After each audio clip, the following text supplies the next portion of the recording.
Good afternoon and welcome to a rather sunny day, the Isuzu D-Max AT35. Now we've had the V-Cross, we've had DLs, but we've never quite had this beast.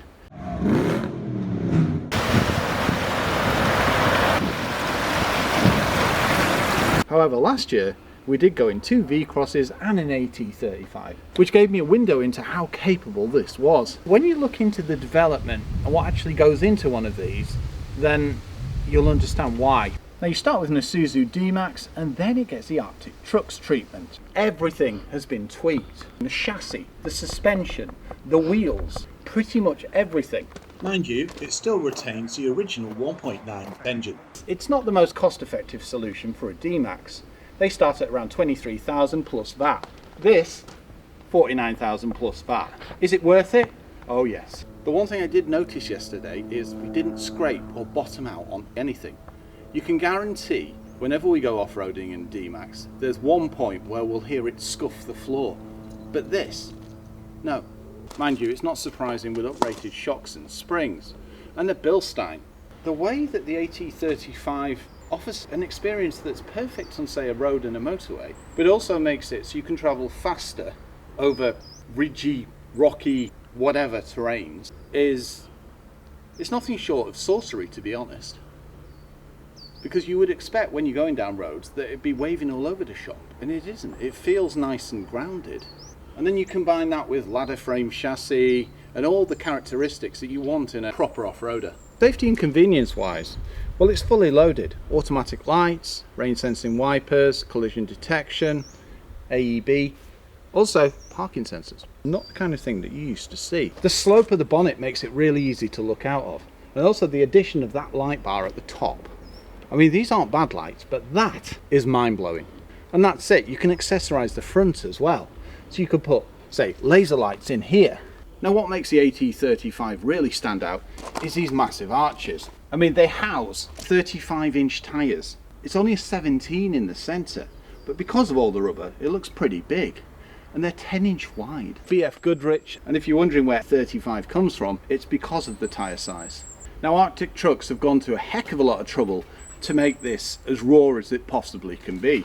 Even things like the mud flaps are reinforced. You've got extended side steps, masses of space under the arches allowing for lots of articulation, and then obviously the overall height. It's absolutely amazing how far you can actually get this on one side without it feeling like it's going to tip. Now the one challenge you might have is climbing in. We've got the side step, which makes it rather easy. With this, I do have to lift my leg a little higher, but I can literally slide in onto the seat. I suppose best bet is find your way in. Grab handle here and grab handle here. And that's one thing that we really do love about Isuzu. They always look at the accessibility side. And we've got an SRS airbag here as well. Everything's sturdy, it's built for purpose, but you've got soft touches complementing that. 9-inch infotainment screen, and moving to the door card, well, it's hard plastics, but they're of a good quality, and that just makes them robust and easy to clean. It's the ideal thing you need for, say, a pickup. The bottom line is, it's a commercial vehicle. That being said, you can get all the benefits of a commercial vehicle. It is finished rather nicely. Sound system sounds pretty good too. Chunky stalks and a leather wrapped steering wheel. And I can see at a glance that we've got adaptive cruise control, but you only get that on the auto. Electric seat too. And one thing we love, pop out cup holders. Solid. Across the board, the construction quality is excellent. Yeah, you will get a little bit of flex in things, but not to the point that it feels weak. Proper buttons, decent infotainment screen, Apple CarPlay, Android Auto, DAB radio, and lots of the car's settings. It's pretty responsive. Storage and practicality, cup holders, decent glove boxes, and a stowage point for, I don't know, butties. Auto dimming mirror. And I do like the way that we've got the black roof liner as well. Just makes it feel sporty. The seats, comfortable, buckety, and rather plush. And I do like this armrest as well. Wide enough for the driver and the passenger. It's a rather high-end pickup. Buttons, sadly no rotaries for the infotainment, but you do have a rotary for selecting your 4x4. 2 high, 4 high, 4 low. And yes, we've got a rear diff lock. To the auto, great box. You can also disable your parking sensors, essential when green laning. Descent control, also worked very well on our adventures, as did the rear locker. Heated seats, 12 volt socket and some USBs, engine start stop and a wireless charging pad. That's for headroom. What have I got? 2 to 3 inches? And that's at my height. I've also got a footrest on the left hand side. I can adjust my seatbelt. I've also got a centre light here. Perfect. Finally, the sunglasses holder. Let's take a look in the back. From the side you really get a feel for its height. And also the clearance between the rear wheel and the arch on the back it's phenomenal. I can likely get my head in there. Ladder frame chassis. Good old off-roader. Ground clearance at the back. Great to see that the rear diff has been raised with the extra height. If you like this type of video, why not subscribe to the channel? You just hit the button on the right hand side. It's free and you'll get an alert every time we upload. Also, if you do like the video, why not give it a like? It all helps and it means we can get more cars. Thank you. Let's have a look in the back. Hard plastics but padded areas. That's what I love about D-Max. It's a work vehicle. The thing is, it would double as a family SUV, but with far more capability. Climbing in does take a little bit of thinking. Best bet is to use the step. And then, literally, lower yourself. But once in, even with my seat set at 6'3", I've got ample knee room. No, I'm impressed, and I can get my feet under the seats. Decent cup holder and an electric window.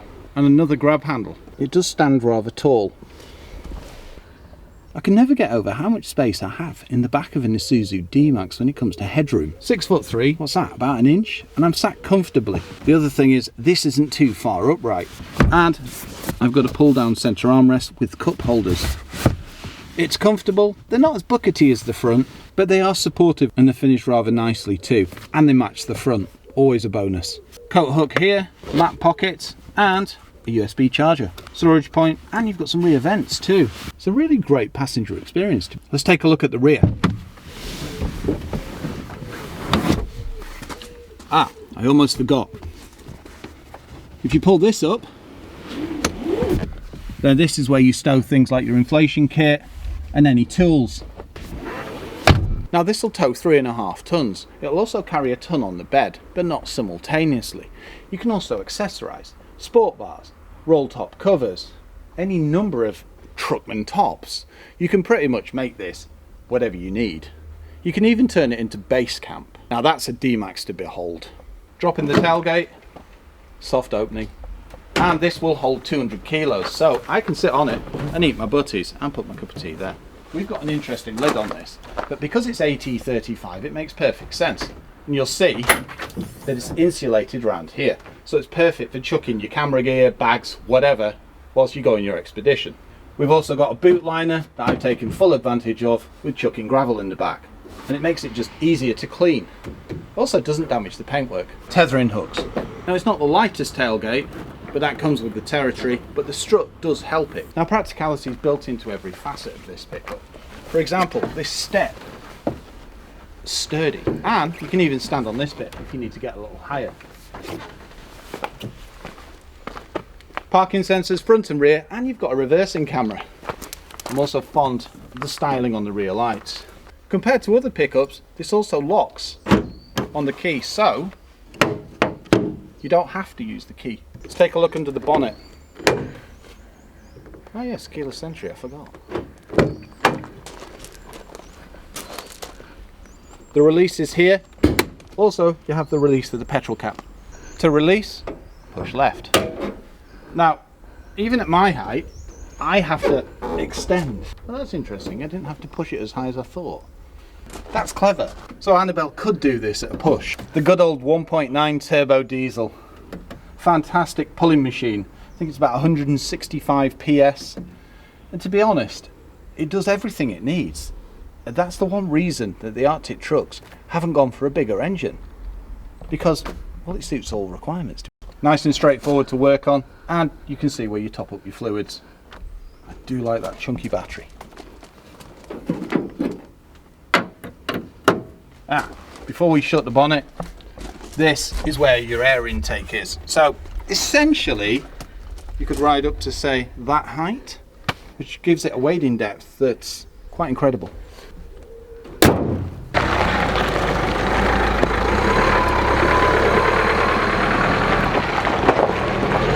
I do love the tone of this engine. Yeah, it sounds aggressive and it sounds beastly, and it is a bit loud when it's under mega load. Clear on the left.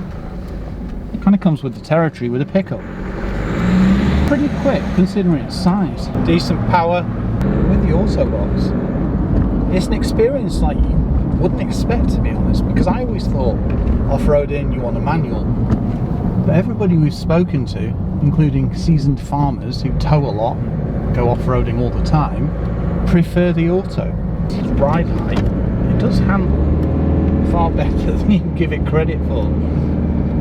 Yes, it's got body roll, but I expected it to be really dipping on the corners, didn't you, Annabelle? Yeah, and it's not dipping as much as you would expect. Mind you, it's got custom Bilstein suspension. And it stands, I think it's 50mm higher than the standard D-Max. Nice tight turning circle. But it's not overly bumpy, is it? You feel a little bit of bounce, but it's not to the point where you'd be like, whee! Yeah, it's not roller coaster type, thank goodness. It's also not jittery either. We were travelling at about 40 miles an hour. But bear in mind, this has been developed for going to the Arctic. The fact that it can cope with A roads and B roads quite nicely at decent speeds just means it's not just applicable for that kind of thing. PG, you're probably thinking, ooh, 25. When I was driving it the other day, it was close at 45. See what it's like on launch. No wheel spin. 30. 40. 50. Nice smooth changes through the box. When you enter a field or off-roading, you know in something that's dependable, strong, and it'll get you through it. Kick down, nice and quick.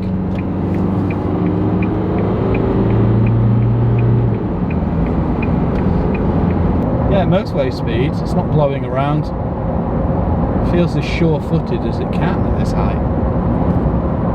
And if you've noticed, the engine tone really, you can't even hear it, No, it can you? smooths out, doesn't it? Yeah, it's relatively quiet at motorway speeds. The thing I can hear is a little bit of wind noise coming off the big mirrors. I hear the wind. I can also see some of the vehicles blowing around. But as far as this goes, that feels well planted. The gearbox works seamlessly.